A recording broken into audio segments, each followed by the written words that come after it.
Welcome back everyone to the Finding Your Freedom podcast. Today I want to share with you some of the realities of recovery, or at least my experience of them. I'll add in here that my experiences might not be your experiences, and we all do recover differently, but many of the things I talk about I think are quite common in recovery. So I just wanted to cover them in case you are going through some of these things and you're not really sure how to deal with them, or if you wonder if they're not normal or there's something wrong with your recovery. You might wonder why I want to be sharing the worst bits of recovery, the hard, messy bits. And the reason is because to try and hide that from someone who's about to embark into recovery isn't fair. While I really want to encourage people to take that scary jump into recovery, it shouldn't be done by making it sound like it's a walk in the park. If it was, then there would be far fewer people with an eating disorder.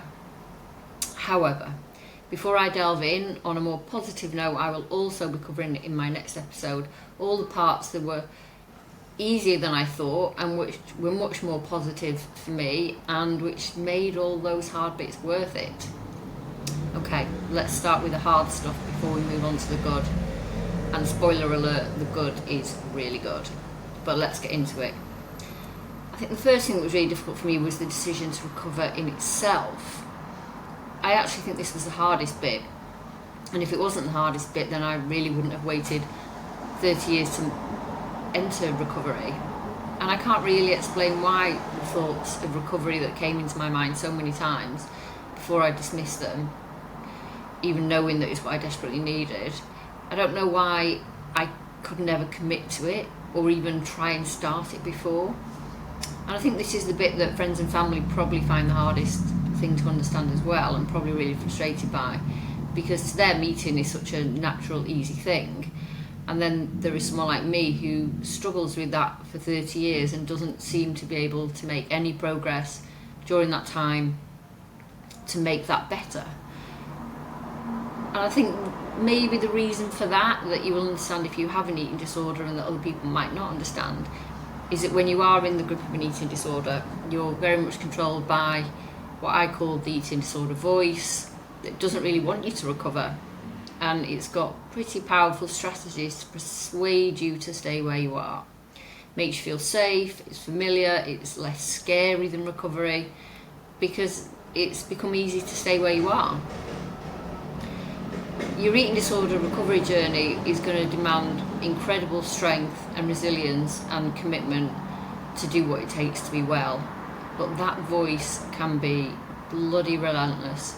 You are not just battling the odd fleeting thought, but a voice that is so deeply ingrained in your mind that criticises and shames and urges you to stay in those eating disorder behaviours. It might try telling you you're not sick enough to recover, that you're faking it, or the worst one, oh, you'll get fat, or that you don't deserve recovery.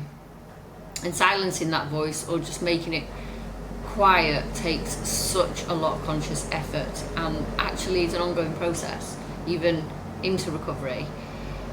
Even years into recovery, I expect it's something that I will still deal with every now and again when I least expect it. But the voice gets quieter and it gets less frequent, because the more you do to avoid it and the more action you take against what it's telling you, it realises it has no power. Okay, second thing, telling my friends and family. This was really hard for me, although I think my eating disorder was probably, in reality, the worst kept secret ever. I was scared to say it out loud because it was overwhelming. It was overwhelming to admit it to myself. So how would the words come out to say it to people closest to me? And before I made the decision, I actually spoke with my coach, and we discussed that because I do have a supportive and loving relationship with my family, that it was safe to assume there would be no downside to telling them.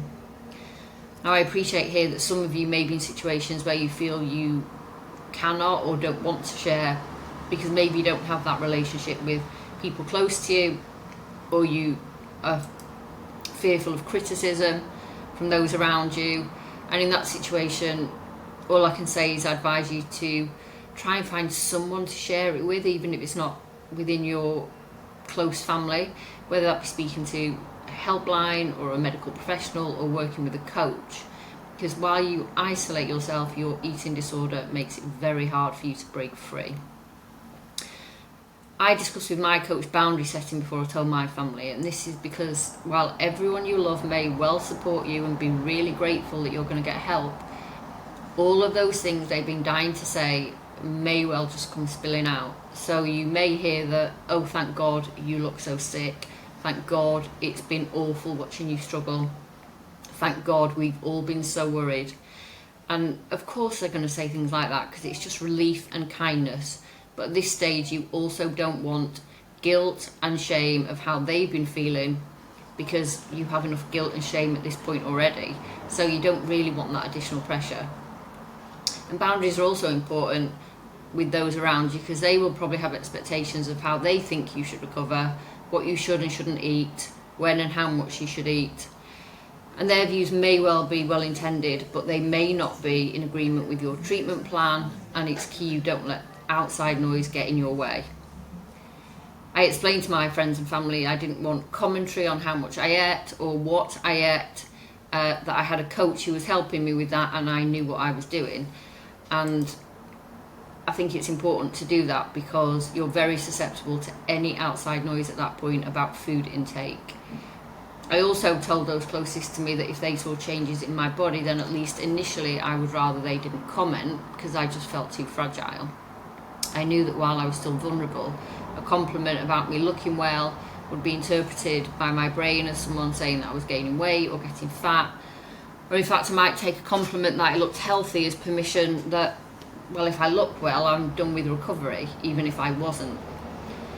And over time, I felt much more free talking about my eating disorder with friends and family, which made them feel much more comfortable, and they honoured my boundaries, and I now accept compliments given. I maintain the boundaries if someone is saying too much, and those closest to me are all really proud of what I've achieved and the work that I am now doing, which is amazing. I just want to share with you that living a secret life controlled by your eating disorder is so sad and miserable and isolating, so please share with someone if you're able to. The next thing, body changes. This was something I thought wouldn't bother me so much, as my driving force of my eating disorder was never really to look thin or small. It was about having control of something when I felt overwhelmed by life. However, I did find that as my body changed, it actually did bother me more than I thought.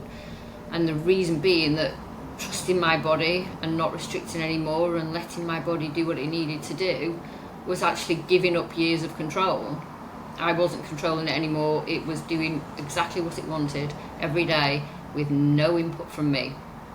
And yes, there were days I felt my body was probably trying to get revenge on me by making my body look and feel so different. Now, of course, that isn't what your body's doing. It's doing the opposite. It's repairing you and keeping you alive. But the eating disorder thoughts at the start, when your body begins to change, will throw all kinds of irrational thoughts your way. And while being small had never been my aim, it had, of course, over the years attracted compliments from people who envied my small frame. I'd gotten validation from those because society teaches us that we're taught to admire slim and to compliment slim bodies. So, yeah, of course, I got that validation, and I think I probably needed that for a while. Another thing that I had to admit to myself when I really took time to be honest with myself about how that small body had been serving me was at times being so small and looking so vulnerable made me feel that expectations of me would be less than they were of those around me, especially in difficult situations, and for some reason that made me feel protected. So my changing body was hard. It was hard to know if what I looked like and felt like one day would be the same tomorrow, or if it would be wholly different, because that can and will happen. And the best way I can describe it is I would feel like when I was asleep, someone had crept in and zipped me into a different body practically every night for at least the first month. However, I adapted, I got used to the uncertainty, and just focused on the fact that after everything that I'd done to my body over the last 30 years, my body's plan was only for me to be better and only for me to recover. And after that 30 years of abusing it, I had no bloody right to expect it to hurry along and make life easier for me. Another hard thing, calorie counting. Okay, hands up anyone listening to this who does not have a library of calories ready and waiting for any given occasion in their head. Well, I did. And despite the fact I failed my maths GCSE, you can bet I could add up or distract calories pretty sharpish when I needed to. And it was just automatic after a while.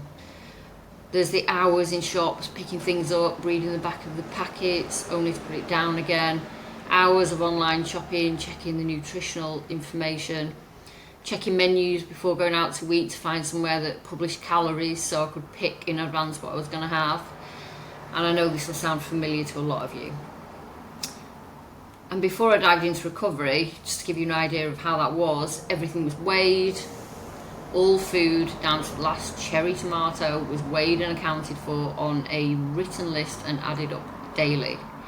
And then it wasn't just added up daily, it was added up again at the end of the week to measure against the week before and for me to decide if that number worked. So if the amount of calories I'd ate that week meant I hadn't gained any weight, then it was safe to carry on with that amount of calories the week after. If I had gained an ounce, then, well, the formula had to be changed. And from the first day I spoke to my coach, albeit it was a few months before I actually had my first session, I did feel hope that I was going to recover just from that initial conversation. So I decided that I was going to start to increase my food on my own, and of course that was a good thing. But it was done in the only way I knew how, which was adding more calories but knowing exactly what they were. So by the time I started coaching, I'd gained a tiny few pounds, but pounds which I was quite proud of. But I was still being ruled by the calories. And the reason I'd chosen a coach rather than traditional treatment was because we discussed this, and I'd agreed that knowing and tracking calories, which might happen in a medical setting, just keeps you stuck. And for me, the only way was to eat without any reference to them. So it began by not weighing anything and not checking any labels, which is hard, but yes, you can do it if you make a determined decision that you are not going to do that. I'd stopped writing anything down, and that was a really good start. But of course there's the automatic calorie counter in my head, and it took time, because yes, I knew the calories of most things before I ate them, but I just didn't add them to the calories of anything I ate before or after. On occasion, I would try with certain phrases in my head to distract me if it was really present in the front of my mind, that the numbers were just there and all I could see was numbers in the food that I was eating. So I would talk to myself and say things out loud to distract me, like, calories don't count if you don't count calories. Calories don't count if you don't count calories. Now, I appreciate that I'm talking about calories, but what I'm not doing is counting them or looking at the numbers. I'm talking out loud to myself, and I'm repeating it until I've got my food ready and I'm about to sit down and eat it. Another one, I want what I need and I need what I want. I would say that quite a lot to remind myself that I want what I need, which is food, no matter how many calories are in it, and I need what I want. And by wanting that food, it's because I need that food. And I would say that until I was, I'd say, ready to eat, so all the thoughts and numbers had disappeared. Now you might want to come up with your own or try something completely different, but for me, just talking out loud distracted me from adding up numbers in my head. And I think the most important part is, yes, it takes a long time for those calories to become less prominent, but you do have to switch your brain to a place that even if you are always going to know what those calories are, they can only impact and control you if you let them matter. So now I see them on occasion, but much less than before, because my brain is getting used to the fact that I no longer acknowledge them. So it's not the first thing that my brain sends me when I decide to eat. It's like the library's there, but it's closed until I choose to open it, which I never will. My advice, again, just some of the things: stop tracking calories. Please get rid of apps and equipment that tracks calories. Get rid of scales in the kitchen. If you can, avoid buying pre-prepared meals so you can't check the label. Possibly start to make more meals from scratch, just buy the ingredients that you can buy in. I know that's not possible for everybody and it's time consuming. If you have anyone else at home, ask them to cook on occasion, and so you just get used to eating what they give you without knowing what the calories are. And when you're going out, asking restaurants for menus with no calories, because the less exposed you are to them, the less important they will be. Okay, I hope today's episode has helped. I know they're the negative things, and like I'll say it again, not everyone finds the same things hard or has the same experiences that I did. But I know that in recovery you will have your own hard things, but you'll also have lots of wins, lots of freeing experiences, lots of powerful moments that will lead to your recovery. And as I've said, we'll cover some of the positives in my next episode. So if anyone is struggling, please do reach out for help. You don't have to go through this alone.